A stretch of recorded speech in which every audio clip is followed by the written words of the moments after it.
We've been seeing a fantastic set of numbers coming in across the board when it comes to tourism, hospitality. Right now, the economy is looking good. Do you expect that optimism to remain? Any sort of uncertainty or grey skies on the horizon? Or are you also confident, given what the finance minister also outlined and the kind of boost she's delivered in the budget, that things will remain on track?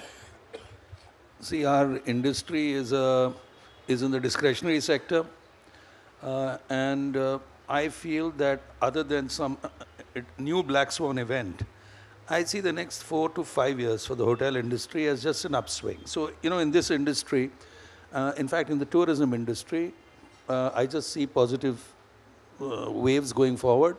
In the hotel industry, what I find interesting is that, for those of, I guess nobody is in the hotel industry except me. You make, in 10 years, you make 80%, it's Pareto, 80% of your profit in 2 years, which is the top of the cycle. So it's a bit like a commodity cycle. And that's come finally after 14 years, okay? So what I see happening is that every hotel company in India, so there's a saying, at the top of the cycle, gadhas and ghodas run at the same pace. So here, everybody will run. Of course, there will be differences, but my view is the next 3 years, and perhaps 4, till supply comes in, you are going to have a period where every hotel company in India is going to make a crazy amount of money. Fantastic. And where do you see that growth coming from in terms of segments, or would it be across the board? So here's the interesting thing. I find that, you see, nobody in his right mind wants corporates as your customers because they buy large amounts of inventory and give you very low rate business. So what you really want is retail. One is it protects your brand, expands your brand, and it's very difficult to shift a retail customer, whereas a corporate can say tomorrow we've signed, a contract with somebody else. What's growing very fast? So if I break this sector, where does growth for the hotel industry come? It comes from the services sector. So if the GDP grows at 5%, but the services sector grows at 10%, and within that, say technology, financial services, and so on are growing at 12 or 15, the hotel industry grows at 1.5 times the services sector, okay? And now supply is going to grow at roughly 3 to 4% for the next 5 years. You can project that because supply takes 5 years to get ready. So what I see happening is there's a 15% demand growth, a 3% supply growth, 5% supply growth, and for every 2% difference in favor of demand, it's like the oil industry. A 1% increase in demand is a 10% increase in price. So if I project 1.5 years from now, the average cost of a hotel room will be double of what it is today. Wow.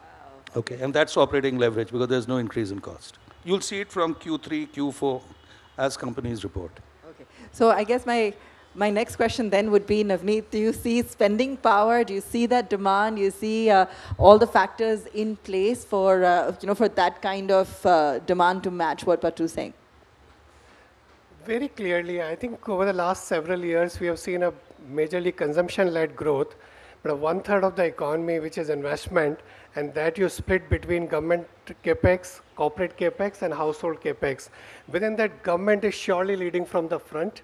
The corporate capex, I think looking at the cleanup of the balance sheets over the last couple of years, now banking sector's balance sheet is in a great shape to lend money, and with capacity utilization increasing and the other opportunities coming from in a geopolitically realigning, in a demographically diverging, and a digitally redesigning, in a decarbonizing and a deleveraging world. India is clearly an oasis of hope, and I'm sure we are going to see that. Household capex has been increasing, particularly on the real estate side. Maybe higher rates may dent some bit of it, but otherwise, structurally, I think we are moving in the right direction. When that happens, you have a more sustained increase in consumption. Because when investment cycle kicks in, you have new jobs getting created, incomes rising, people consume more, people save more. When people save more, it goes into investment, which in turn creates more capacity and more jobs. So I think we are likely to enter into that virtuous cycle after a very long time. Okay.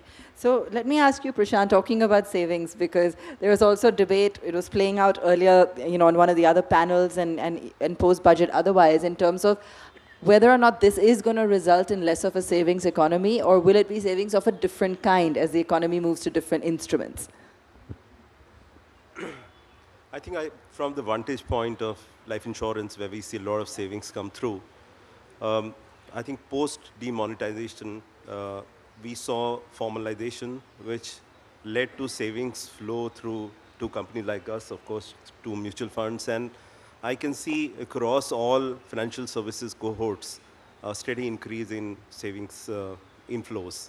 For example, COVID was a very difficult year, but our industry didn't stop. Actually, year on year, we have seen savings of or inflows, new premium of about 15 to 20% growth, which is one of the very robust growths that I've seen in over a very long period of time. So my sense is that as wealth permeates, people will spend, and I think people will continue to save also.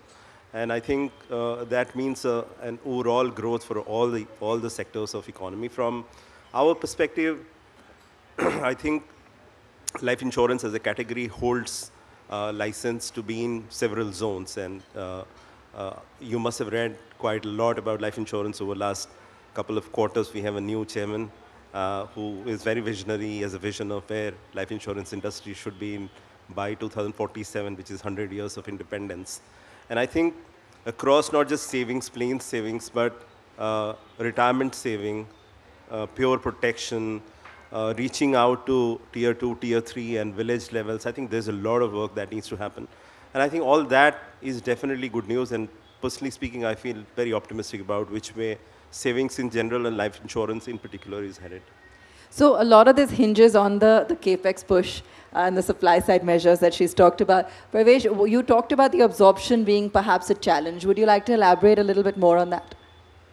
Yeah, I think before I go there, couple of other things I just want to add.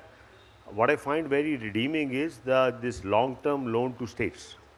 50-year loans, interest-free or low interest rate, because whatever development was to happen, which is led by the central government, were happening very well. States were not really picking up the wake what they're supposed to. They're supposed to be 50-50. It was becoming actually like almost 1:2.5. With this coming in, if the state come to the party, I think that will happen. There's one thing. Other one is the urban infra. We're not yet able to crack this threesome of center, state, and the municipal body, because of which there's a lot of gap at the urban infra level. On the absorption side, I think road sector can pick up all the funds it has. I find railways not yet shovel ready with the kind of money which has been given. Metro, yes, but Indian Railways per se, I mean, railway just came out of these high, operating ratios just like 2 or 3 years ago. For them to be absorbed, to be able to absorb 2 lakh plus crores in a year, one wonder how and when that's going to happen. So that's, I think, one part absorption there. But I think suffice is to say, a lot of funds are being done. But the last part, which is actually far more redeeming for me than anything else, I think the private sector capex is picking up. That has not happened very often. With the private sector capex now picking up, I think that is the actual boost which will happen now.